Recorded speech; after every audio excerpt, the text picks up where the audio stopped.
resolve is one term. And their member of parliament is none other than Sami Douglas Kamau Wawere. Sisi watu hapa Olkarau ni watu ambao tunapenda amani, si ndio? Na kwa hii uchaguzi watu wakubali ya kwamba sisi tunataka amani. Kenya mzima mmetuma mshina huko. Mshina ndiye mshachukua watu.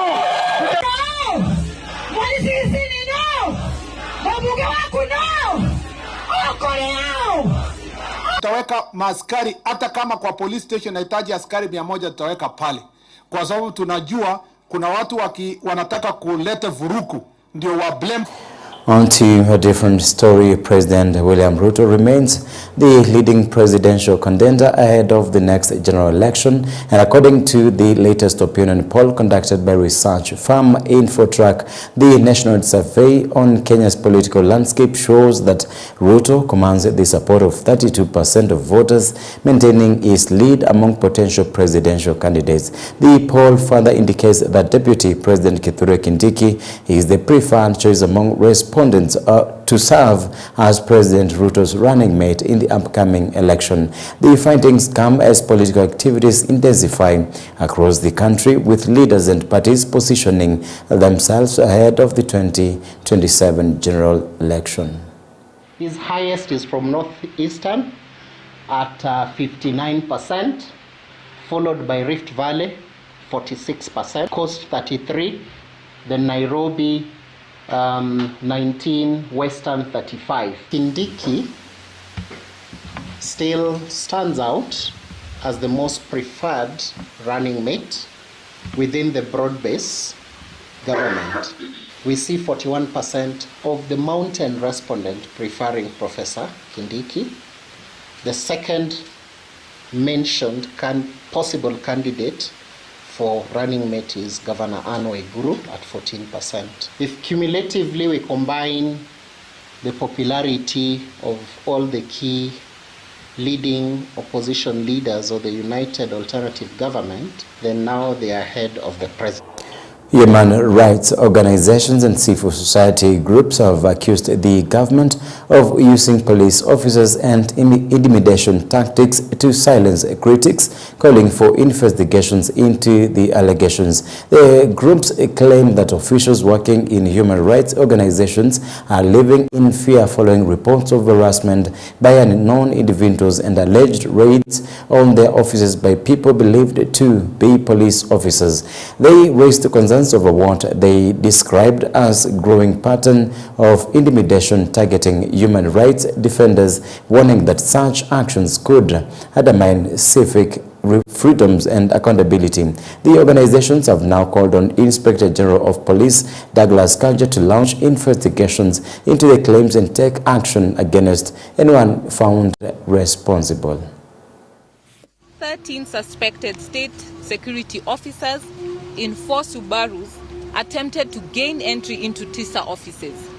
Operating entirely outside the legal procedures prescribed, the men aggressively demanded the identification and surrender of the lawyer who works at TISA. This pattern of state-led attacks and intimidation of vocal human rights defenders is clearly visible. National Police Service must officially account for the fleet of Subaru cars used on July 2nd, identify the officers in black suits, and state the legal basis for targeting civil society lawyers.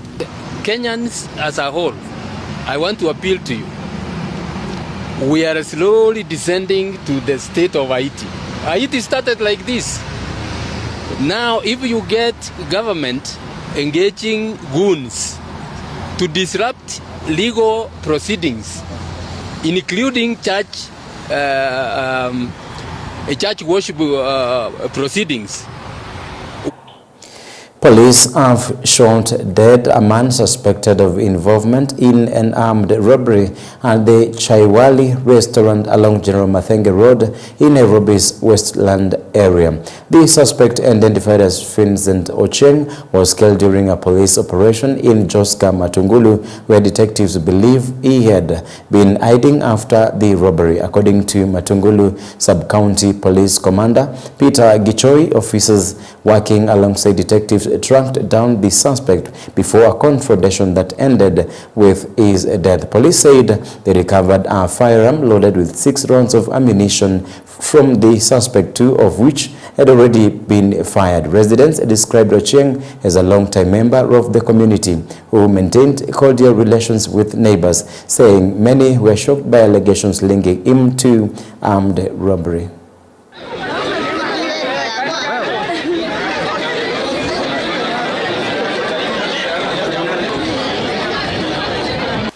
On further analysis, the suspect has been linked as one of the 4 suspects who had attacked a restaurant within General Mathenge, Spring Valley. Those are the robbery that happened in broad daylight. Otherwise, we are encouraging members of public that we are making sure these gangsters are out of our streets, and we are going to ensure that peace prevails. Wakati tulipanda tukafika hapo mahali anakaa kwa mlango. Tukasimama hapo. Huyo askari akamwambia fungua hapa. Jamaa aliongea akiwa ndani akasema sifungui, ingieni tupatane. Hapo ndio nilisikia sauti yake. Alisema fungueni tupatane, sifungui. Huyo askari akaniambia kama unaishi hapa funga nyumba na utoke, si kuzuri. Juu hatujui mtu anaweza toka na aje. Hatujui atatoka akiwa ameshika nini. Mimi nikatoka.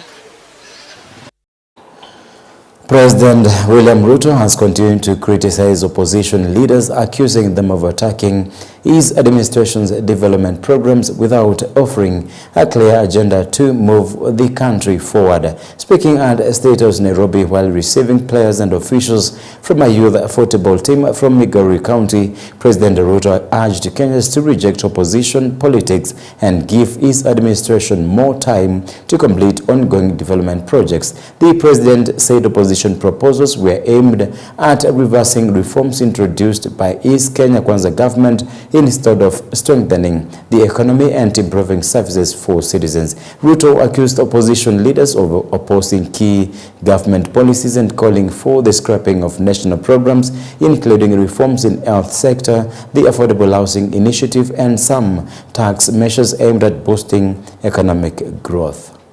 They are a very big risk.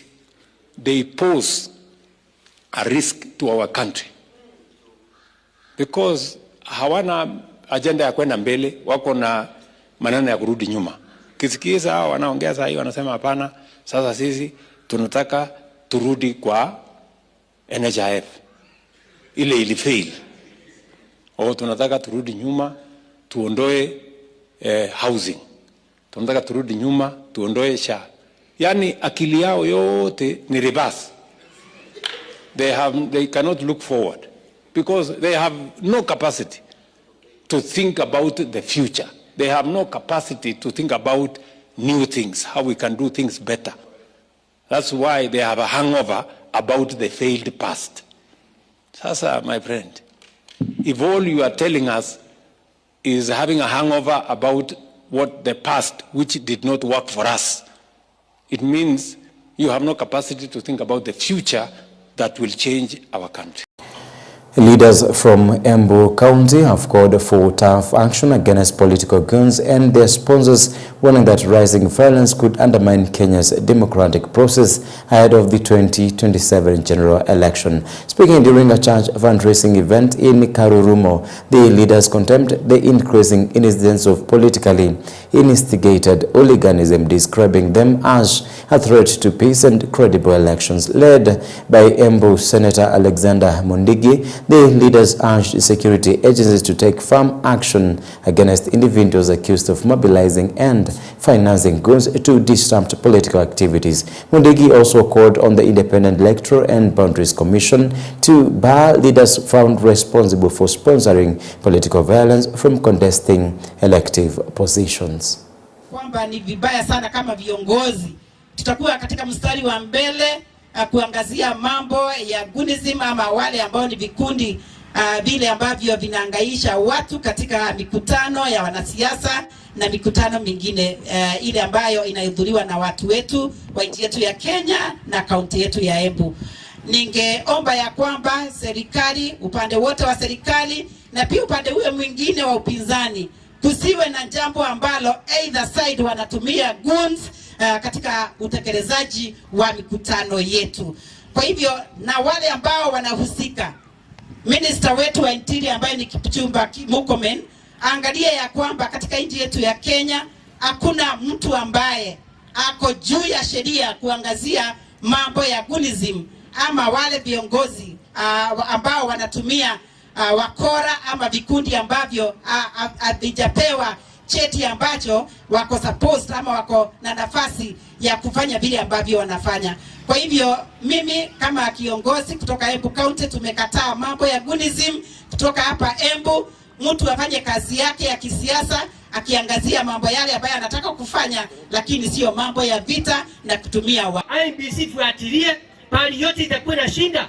Kama mtu ameleta shinda, huyo mtu hawezi kusimama. Hiyo ningeomba IBC angalie hivyo ndio tuweze kuendelea mbele. Tumeona katika pande mingi sana za Kenya, tumeona kuna vijana ambao wanatumika kwa siasa siku hizi, kupigana, kurusha mawe, kutumia vijiti.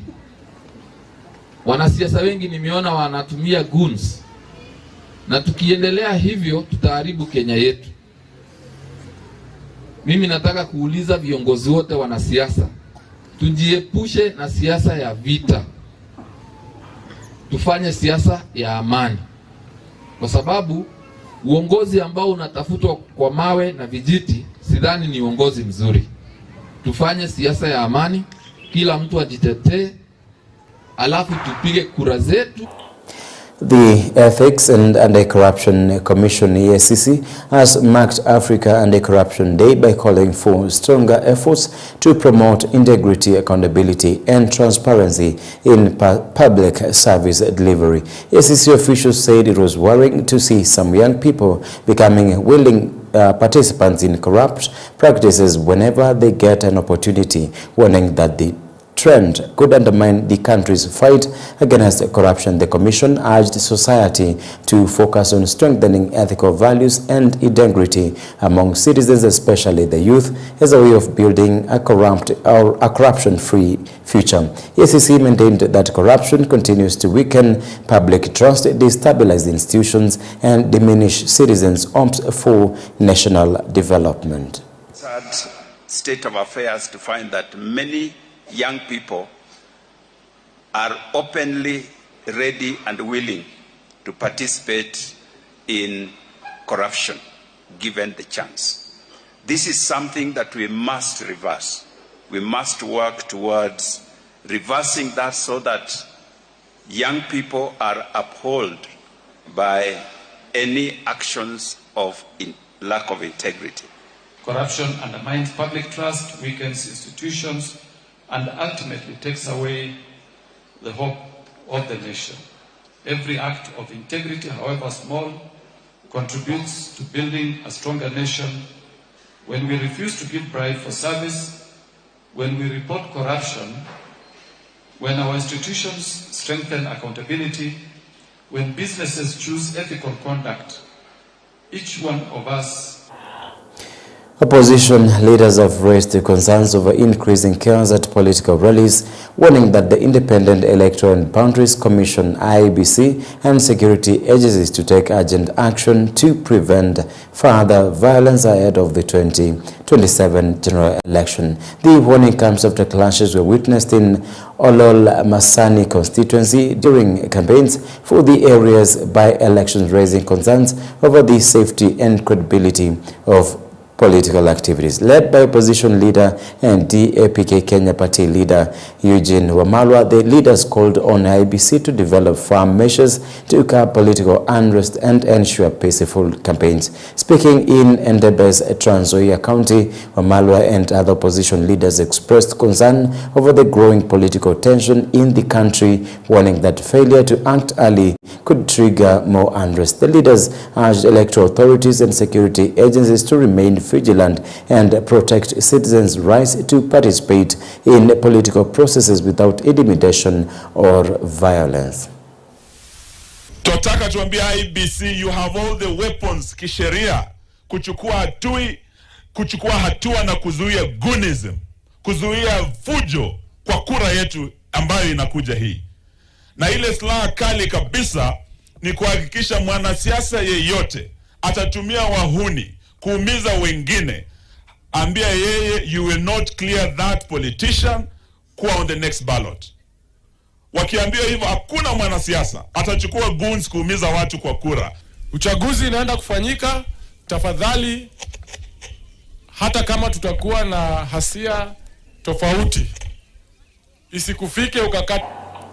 Turkana County leaders led by Governor Jeremiah Lemorukai have criticized former Deputy President Rigathi Gachagua of allegations he made regarding Independent Electoral and Boundaries Commission Chairperson Erastus Ethekon. Gachagua recently claimed that the IEBC chairperson was allegedly bought a house worth 80 million shillings in Nairobi to help interfere with preparations for the next year's general election. However, the Turkana leaders have dismissed the allegations, demanding that Gachagua provide evidence to support his claims instead of making what they termed as unsubstantiated accusations. The leaders said the IEBC chairperson should be respected and allowed to carry out his constitutional duties independently without being subjected to allegations that have not been proven.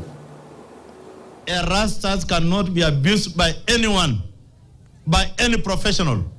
Because we ni msomi ambaye sisi Turkana hii tunamwogopa, tunamheshimu. Umetusi rais ya kutosha kwa lugha chafu, haufai kuwa kiongozi Kenya hii. Saa hizi kwanza tuko na mafuta. Hii mafuta yetu utatuona hiyo Nairobi tukimiliki manyumba ya milioni 200, manyumba ya milioni 300. Nataka kukuambia ni wakati ya Waturkana. Wewe utaacha kututusi Mheshimiwa Gachagua. Sisi tunataka kuweka kura ya Ruto kwa gunia moja na tutume Nairobi, na wewe usimame uone. Sisi Waturkana ni watu wangamia, si watu ya kondomu ile inafungwa kwa mlango. Erastus yako na ngamia. Tukiusa ngamia yetu hailingani na kondoo yenye wao nafunga. Wakati rais anasema kwamba wewe ni mkabila, umedhibitisha kwamba wewe ni mkabila. Wewe unapenda tu kutaja watu wengine wa kabila zingine kwa ubaya. Kwa hivyo tunakukanya, tafadhali wacha tabia mbaya. From politics into education, the Kenya National Union of Teachers has attributed the increasing cases of school violence and arson across the country to the growing culture of hooliganism and violent conduct witnessed in parts of the nation. Speaking during a church fundraising event at AIC Hall City in Narok East constituency, NAT Secretary General Collins Oyu said some political leaders implicated in acts of violence had failed to provide the moral leadership expected of them, making it difficult to hold students solely responsible for unrest in schools. Oyu argued that leaders often reflect the behavior they observe in society, adding that leaders have a responsibility to set a positive example for young people. The union also rejected calls to reintroduce corporal punishment in schools, with OU insisting that the solution to rising indiscipline lies in strengthening guidance, counseling, and moral upbringing rather than physical punishment. The church is meant for peace. Peacemakers come from the church. Nataka kusihi viongozi hapa nchini, amani ya hii nchi tusichukulie mzaha. Let us not joke with the peace of this country. Let us not joke with the peace that we've enjoyed in this country. And I'm asking leaders, who can accuse? Why not accuse children or learners who are burning schools? Why do you want to accuse hooliganism that is in this country? If as a leader, you cannot preach peace. The young men and women are following leaders. The school-going learners burning schools today, they are following some of our leaders. Leaders who cannot even respect themselves and know that peace is instrumental for development. Let us not cheat ourselves. If the press is here, kama mkuu ama kiongozi wa walimu, I want to say here and now, what is happening in this country, in the crooked trajectory, leaders have a share. Leaders have a share. You cannot blame learners burning schools when you yourself as a leader, you are not settled. You don't have respect for the people you call leaders ahead of you.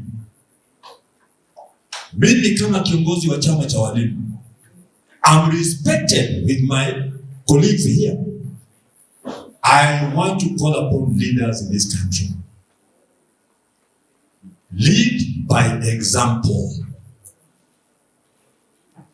Know too well as a leader that the young would wish to imitate you. That story wraps up the first segment of Morning Life. We are coming back with the newspaper review. Please stick around.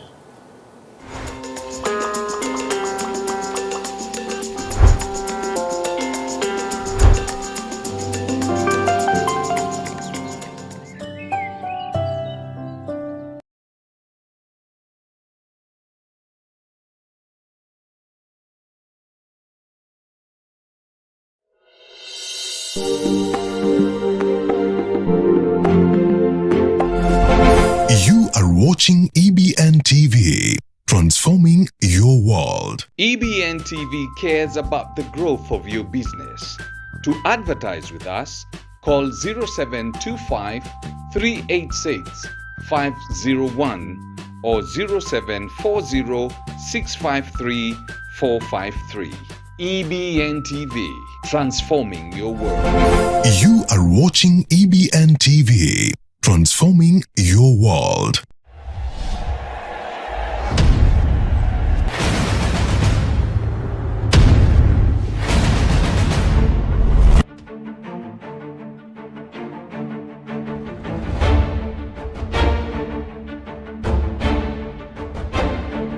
Sports isn't just a game.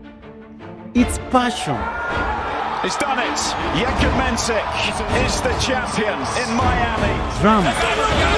Man, oh, come on now. In the thrill of the unexpected. From the stadiums to the streets, we bring the game to you. We bring you exclusive insights from the pros, bold predictions, and in-depth analysis like never seen before. Get ready for the action, the controversy, And this is bubbled over. Montez shown red. and the moments that define greatness.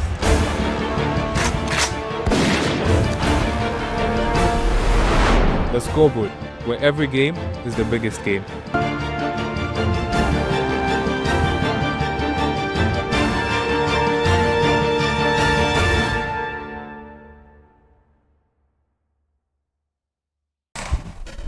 You've seen them on TV. Nakushukuru Mungu wangu kwa kunifikisha hapa.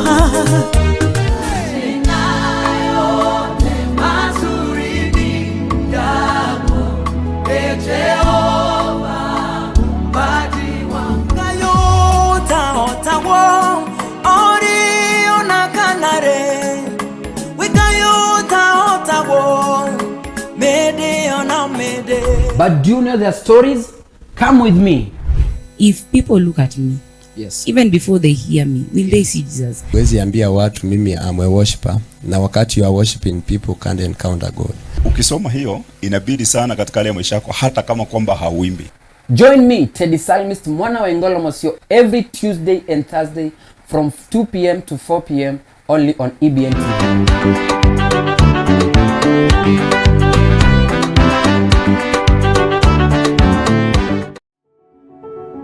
EBN TV is spreading the gospel of our Lord Jesus Christ across the airwaves, reaching hearts and homes all around the world.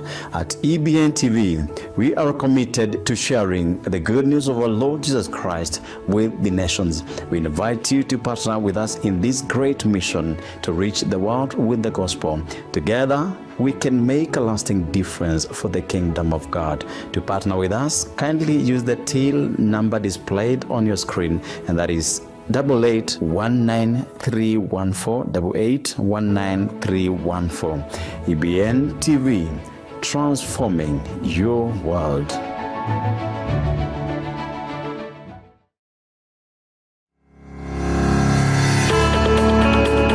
My name is Mary Mombua and I watch EBN TV. For gospel music, I, Anton Dacho, I watch EBN TV. I watch EBN TV. Do you? I watch EBN TV. For educative talk shows, I, Griffin Mukilia, watch EBN TV. Hey everybody, my name is Purity Mudeu and I'm just here to tell you about EBN TV. Are you somebody looking for a Christian station that can transform your world? Look no further.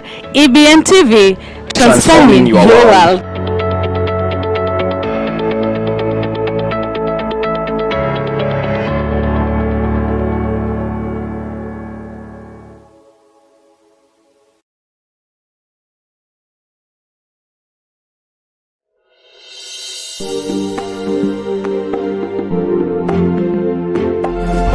You are watching EBN TV, transforming your world.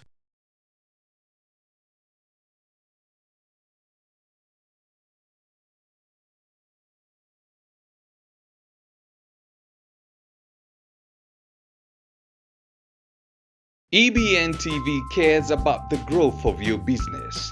To advertise with us, call 0725 386 501 or 0740 653 453.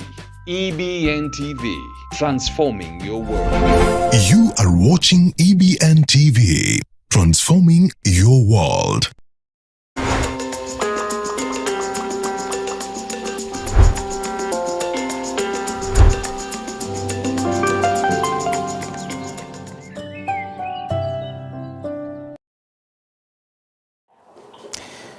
A very good morning to you once again. This is EBN TV Morning Live, and this is the second segment. This is the newspaper review.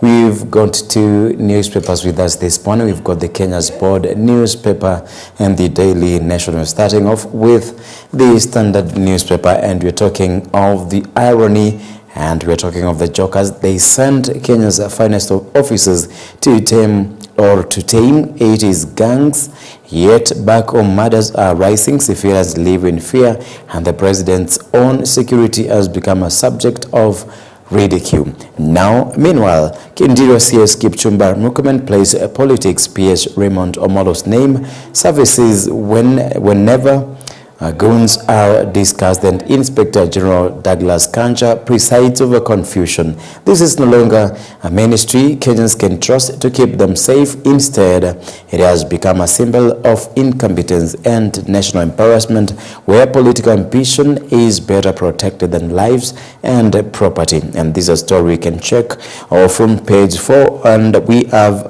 Douglas Kanja, and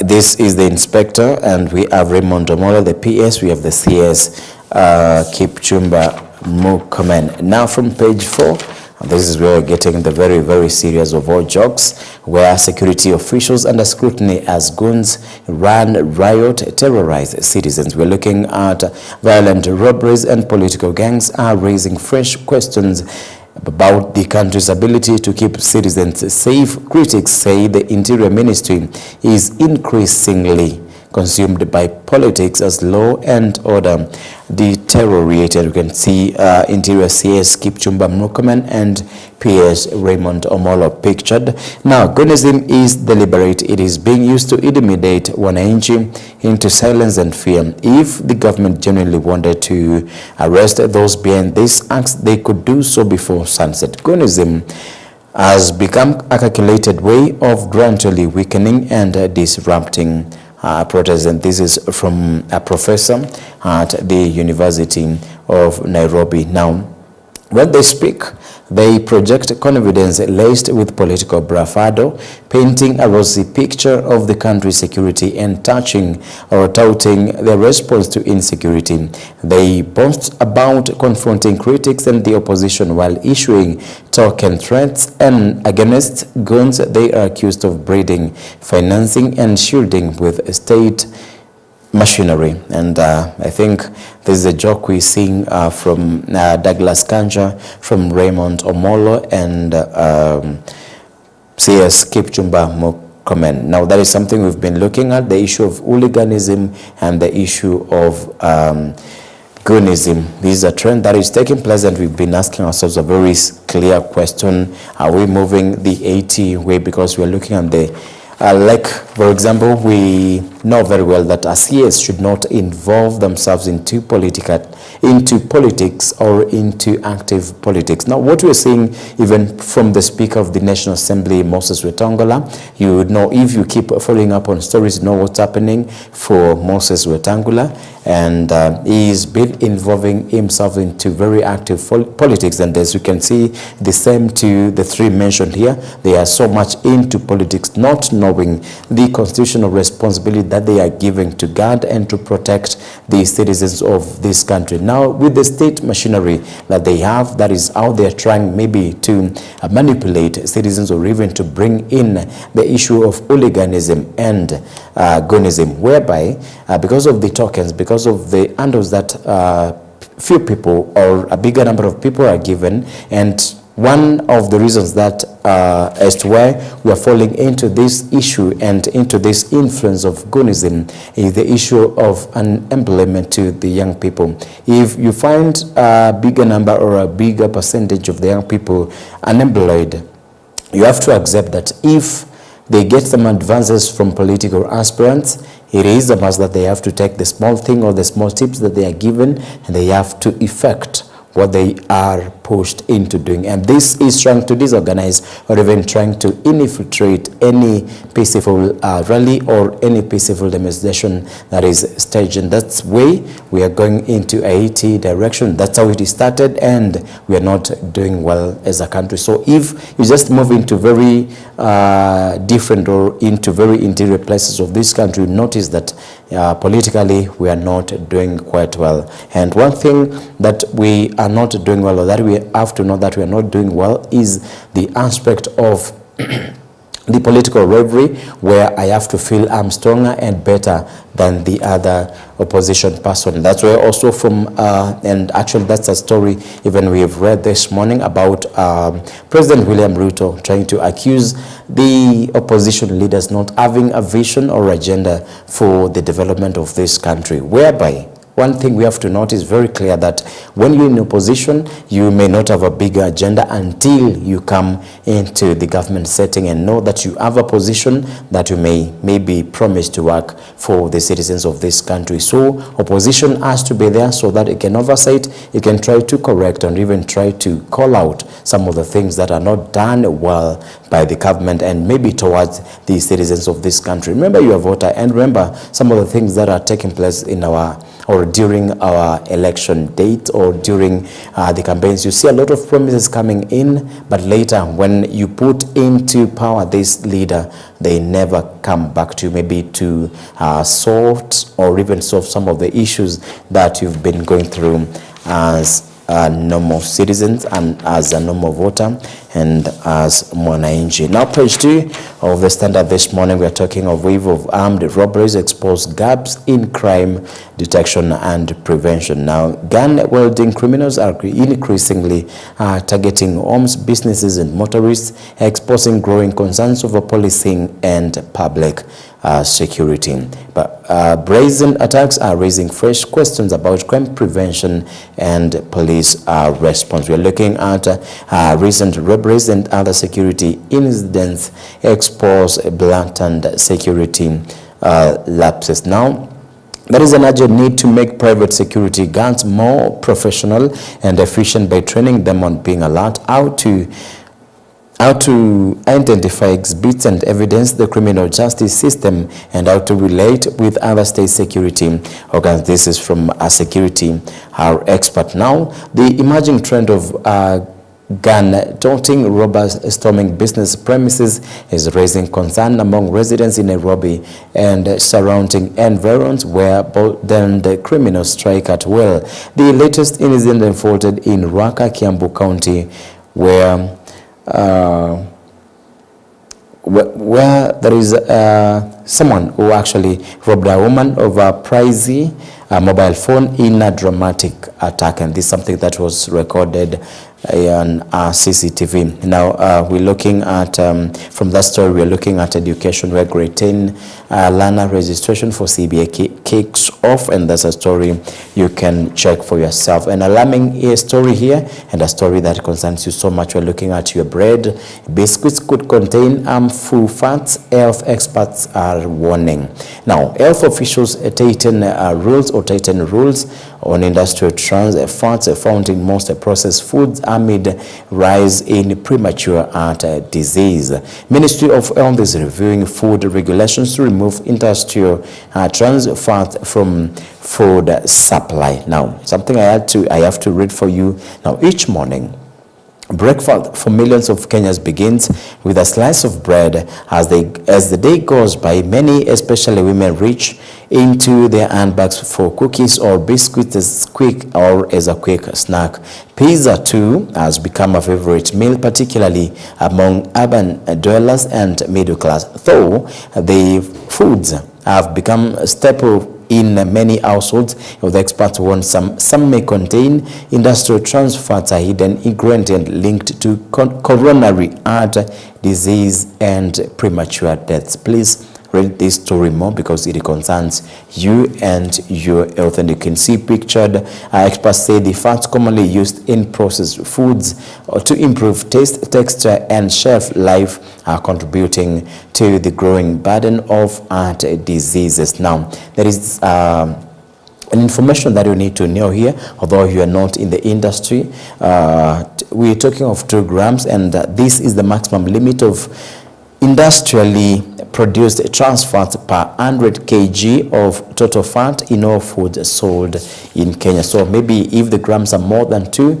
this becomes a mess, or even this becomes so dangerous and an hazard to your health. We moving all the way to Nairobi, where students' death under proper skin cry for justice. Transitioning all the way to Kisumu, questions of relief, food staff diverted to Wanga's Homestead. You can check that story for yourself. A story on security officials and the scrutiny we had covered on page 4. Then alarm over electoral offenses as all Kalau poll campaigns end. Then we are looking at a campaign banner belonging to DCP All Kalau parliamentary by-election candidate Sammy Douglas that was vandalized at Rua Riondo. And these are some of the things and maybe some of the violences that we don't have to see when it comes to elections or when it comes to by-elections in our country. That is the kind of goonism that we are talking about. The kind of you not being affiliated to any political leader does not mean that you have to maybe make a torture, you have to make any kind of vandalism to the person whom you're not supporting. That way, we are not moving in the right direction politically. And we can see some residents said armed groups were roaming the constituency, causing fear ahead of Thursday voting. LSK said the all-color contest is an important test for Kenya's commitment to free, fair, and credible 2027 election. Now, candidates in the all-color by-election held the final campaigns yesterday, concluding with rallies in Ngorika and the Arboretum. Samuel Mushina Nyaga, the United Democratic Alliance candidate, made his final submissions at Ngorika town, while Sami Douglas Ngodho Waweru of DCP held his final rally at Arboretum. That is something you can check for yourself, where Kenya cannot afford to normalize electoral malpractice. The credibility of the 2027 general election begins with accountability in all color. The state, together with all players in the political and electoral system, must act now to restore public trust and safeguard democracy. And this is from Executive Director, Amnesty International, and his name is George Morara. You can see the story on business from the second part of page 5 of the Standard newspaper. Now, this morning again on major blow for tycoon Hadivani as court reviews for Triton cases, where court dismisses tycoon's bid to terminate for criminal cases arising from one of Kenya's biggest corporate scandals. Now, the judge finds the DPP acted within its constitutional mandate in charging the former Triton Petroleum boss. And you can see Tycoon Yagnesh Defania suffered a major setback after the High Court dismissed his bid to eliminate or to terminate 4 criminal cases linked to the 7.6 billion Triton petroleum scandal. Now, these are issues that can be conversed before the trial court, and therefore this court should not interfere with the criminal proceedings. This is from Justice Roslyn Aburi. This is Milimani High Court, or she's a Milimani High Court judge. Now, from that story, we're more coming all the way to Nairobi again, where a platform launched to enable voters bankroll aspiring leaders. Then we're also looking at a story in Nairobi again, where court suspends IBC 1.5 million fine against MP Muia. And there's a story, if you're interested, you can check it from page 6 of the Standard. Now we're looking at Ebola Watch, and we're looking at questions as MPs postpone Nanyuki Ebola facility visit. Now we're looking at health workers in Ongata Rongai attend a training organized by Medicines Sans Frontiers last week to reinforce regional emergency response capacity to Ebola outbreak in DRC. Health Committee shelves inspection of the US-supported Laikipia Air-Base Quarantine Center, where experts urge Kenya to tighten surveillance amid worsening Ebola outbreak in DRC Congo. Now we're looking at a different story away from that, and this is education,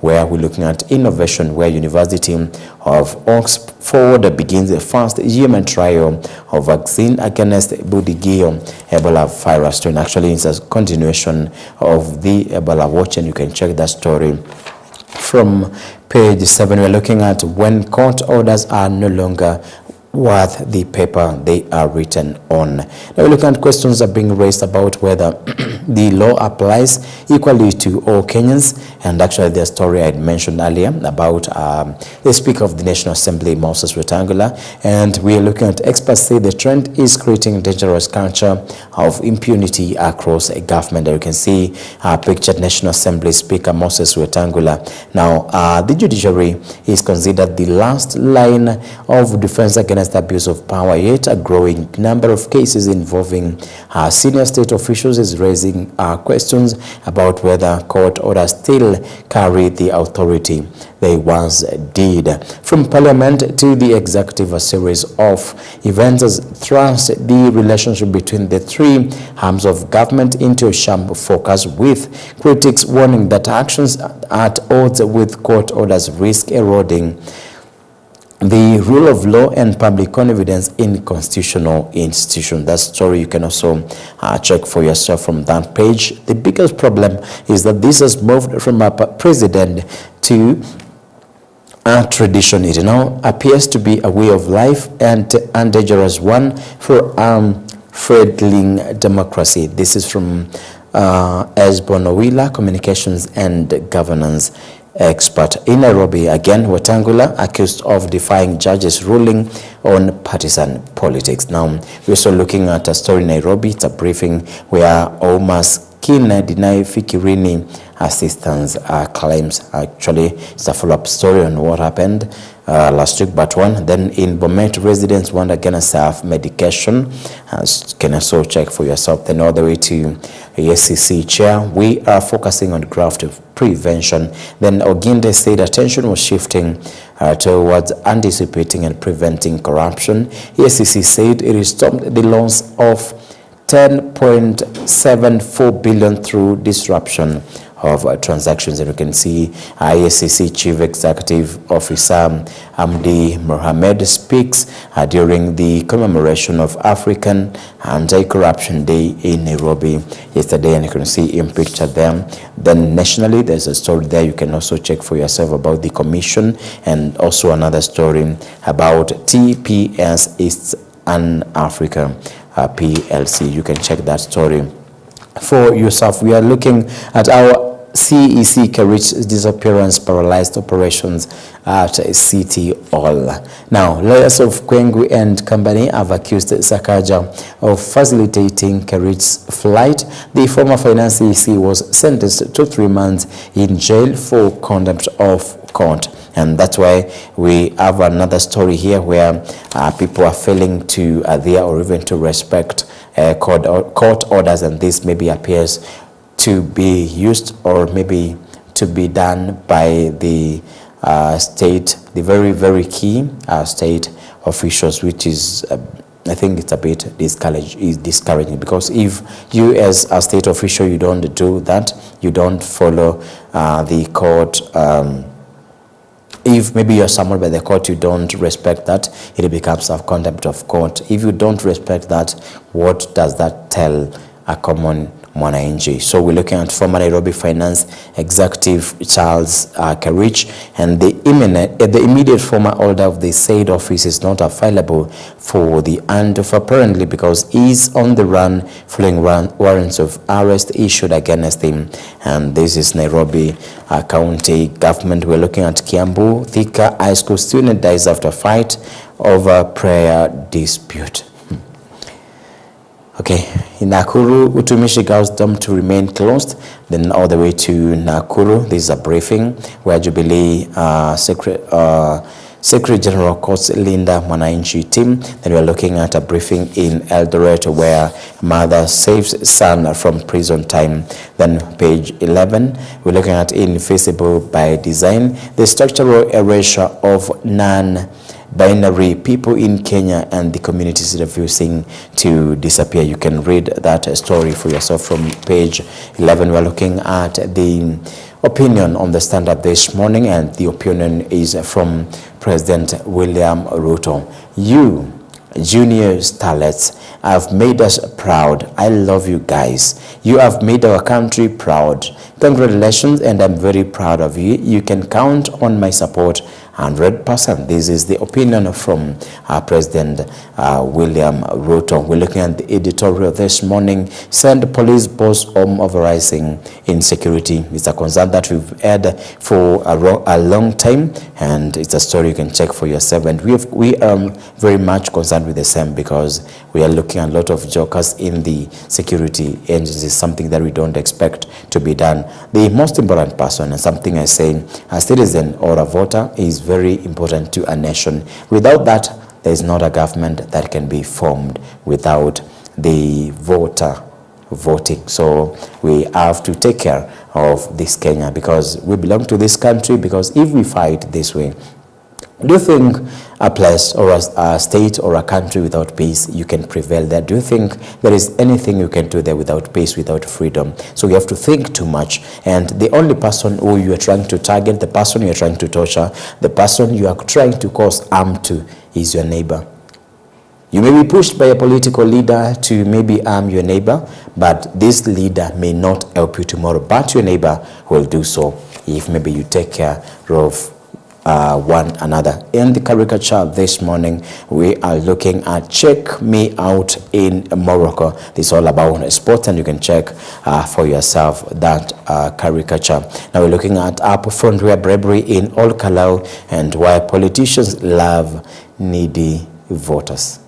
Read that story for yourself. Then on page 13, it's a collection of stories. You can check it out for yourself also. Then you're also looking at TVET and human capital development expert, and this is Kip Kirui Langat. Then quality training will give our young people world-class skills, and you can see this is TVET and human capital development expert Kip Kirui. Now Kenya has made notable strides in enhancing access to TVET through investments and competency-based education, digital learning, and stronger industry collaboration. Then we are looking at domestic violence. We keep losing the war on GBV because we are fighting the wrong battle. You can check that story for yourself on page 14 of the Standard. Page 15 is a collection of stories stretching from what's on X, voter bribery, education, political thuggery, insecurity, and what's out from the web. Check that for yourself. Then page 16, borrowing from tomorrow, next generation to inherit Kenya's debt. And that's a concern that we also have had. Now, the National Infrastructure Fund is locking out discretionary spending on the argument that we must build so that will come. The Sovereign Wealth Fund, ostensibly a saving for future generation, is let's borrow at high rates to save at low ones. Meanwhile, the imperial sunroof traverses the country, dishing out projects in true Potemkin village style. So you understand about the borrowing from tomorrow. It's about next generation inheriting Kenya's debt. Then who borrowed living at peace and doing the things at peace. Now we're looking at the Sovereign Wealth Fund, ostensibly a saving for future generation, is let's borrow at high rates to save at low ones. We're looking at 36 to 50 now. This is the age bracket where our fiscal workhorse and financial backbone of Kenya. Not only is this group heavily taxed to service historical debts and fund government overheads, but they are increasingly unable to save their own retirement. About financial standard, that's a story you can check for yourself from page 17. That's where I'm ending as far as the Standard newspaper is concerned. Quickly to the Daily Nation this morning.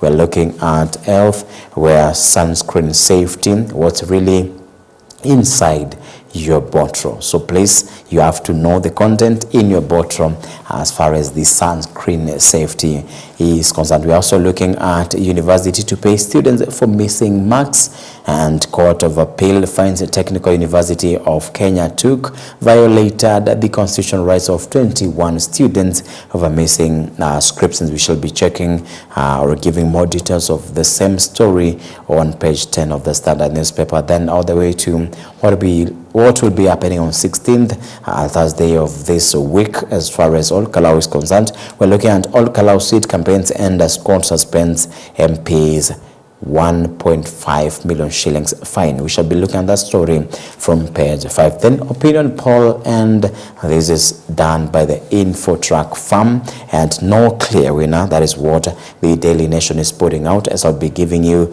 some numbers and calculations as far as this opinion poll is concerned. This is this is a reflection and a mirror of 2027 general elections. We are looking, there'd be no outright winner if a presidential election were held today. If the elections were held today, a runoff vote is likely, a new poll shows. None of the potential presidential candidates, including President William Ruto, would garner more than half of all the votes. A disjointed opposition would trail Ruto, but a united force poses a serious challenge to his 2027 re-election bid. Now, no opposition leader has a commanding lead over colleagues, but Kalonzo is a favorite, as is his joint ticket with Sifuna. Some numbers I'll be giving you shortly. We're looking at State House race, where the farm puts President William Ruto the top, kipenzi cha wananchi ama wapiga kura at 32%. Kalonzo is the second at 13%. We're looking at Edwin Sifuna at 12%. We're also looking at Matiang'i Fred at 12%. We're also looking at Rigathi Gachagua at 4%. We're looking at Babu Owino at 3%. We're looking at David Maraga, the former Chief Justice, at 2%. Then the last, not the least, Martha Karua at 1%. I'm trying to look at the procedure and how this process is done and what are the steps that you follow to do these opinion polls. All right, Karua at 1%, then Maraga at 2%. Then we're looking at a State House race where Ruto is at 32, Kalonzo 13, Sifuna 12, Matiang'i 12 again. Then we're looking Gachagua. There is a dash there. Then we're also looking at Babu at 3. We're looking at Maraga at 2. Then Karua at 1. Then undecided is 18%. We're also looking at the opposition flag bearer. We're looking at Kalonzo at top at 27%. Matiang'i the second at 26%. Sifuna at 19%. Gachagua at 9. Maraga 3. Karua 2. Natembea 1, Wamalwa 1, then Omtata 1. We're looking at the presidential flag bearer, and this is from the opposition. We're looking at Kalonzo Musyoka at 27, Matiang'i at 26, Sifuna 19, Rigathi 9, Wamalwa 1, George Natembea 1, Martha Karua 2, and David Maraga 3. I think that is an information that you needed, and this is as far as the general election 2027 is concerned. Page 2 of the Daily Nation this morning, we are looking at police allowed to ordinary murder suspect. There's a story you can also check for yourself. Then her ex-inmate returns to thank magistrate who jailed him. And we are looking at second chances here. It shows how rehabilitation and education can transform our lives, and think this is a bit encouraging. It's interesting to see someone, after being an inmate for some years, they turn out to thank the magistrate who helped them, and this is a gesture to show that maybe this person changed and they changed for good. After sentencing me, you visited in the prison and encouraged inmates, including me, that we could still study while in jail. I took your advice seriously, and this is Mwendwa Kilati Ndenge. You can read that story for yourself from page 2 of the Daily Nation. We're looking at national news, where on the front line, father of 2 says the use of guns to infiltrate demos has made activism dangerous. I nearly lost my marriage, Julius Kamau, on the cost of activism. Then rights defender Julius Kamau during an interview at Jivanji Gardens in Nairobi on July 9th. We're also looking at Mr. Kamau again is arrested for attempting to protest along Parliament Road on June 11th ahead of the delivery of the 2026-2027 budget policy statement. We're also looking at an upcoming launch of the financial year 2027-2028 and medium-term budget preparation process. Page 4 of the Daily Nation, we're looking at a survey where the Kalonzo Sifuna ticket remains strong among young voters and Western regional leads in support of the ticket. Why a presidential runoff is inevitable if polls were aired today. The story also had given some information towards, and you can check it for yourself. We are looking at 32%. Is President Ruto remains the most preferred candidate at 32%, 18 percentage points short of the threshold required. Yes, it's 50 plus something, so 50 plus 1, so it should be around 19, which is below short of the threshold. We're looking at politics where DCP leaders have framed election as an opportunity to punish President Ruto over impeachment of Gachagua. We're also seeing Independent Electoral and Boundaries Commission officials are sensitized on the use of Kenya Integrated Electoral Management System kit at PCA Church in Olkalau, and this is over yesterday. We're looking at more than 500 election officials will oversee the poll across the constituencies, 144 polling station. The story from the Standard newspaper TPS, the Eastern Africa PLC, is repeated here. You can check it for yourself. Then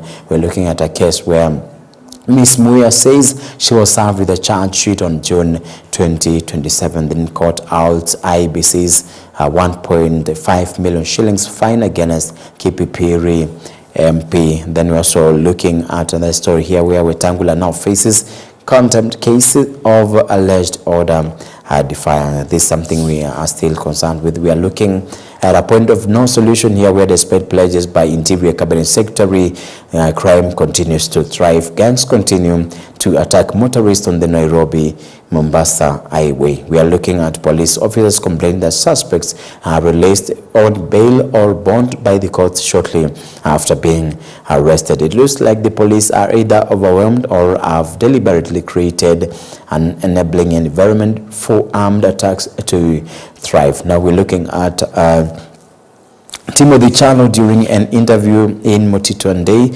Makueni County on July 3rd. He is nursing gunshot wounds sustained in an attack by armed robbers in the area 2 weeks ago. We're looking at something at a glance here where village with many suspects, and this a review of court documents that the Makindu locals shine as spotlight on Kwakinyutu or Kwakinyuti, a sleepy village tract between Kambo and Mutitu Andei townships. Patrick Motua Motuko alias Zuki wa Kanyangole, for example, is charged alongside his 5 neighbors in Kwakenyuti with hijacking a newly imported car and killing its driver in 2020.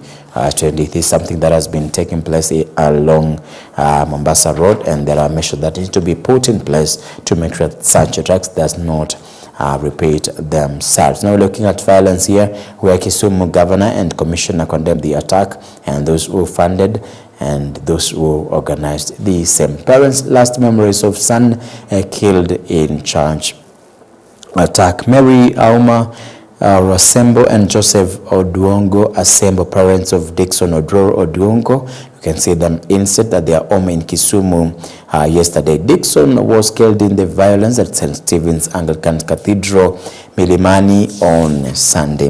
Then we can also check business on page 9. We have a national news where we're looking at a ward where Court of Appeal judges lower payout to 50,000 per student. Now university ordered to pay students for missing marks, and this is a story we had looked at. The Technical University of Kenya has been directed to pay students whose graduation was late due to missing marks. In that story, police have launched investigation to find a girl who went missing after she was sent away from school. A mystery of a missing girl expelled from school of a miniskirt and died.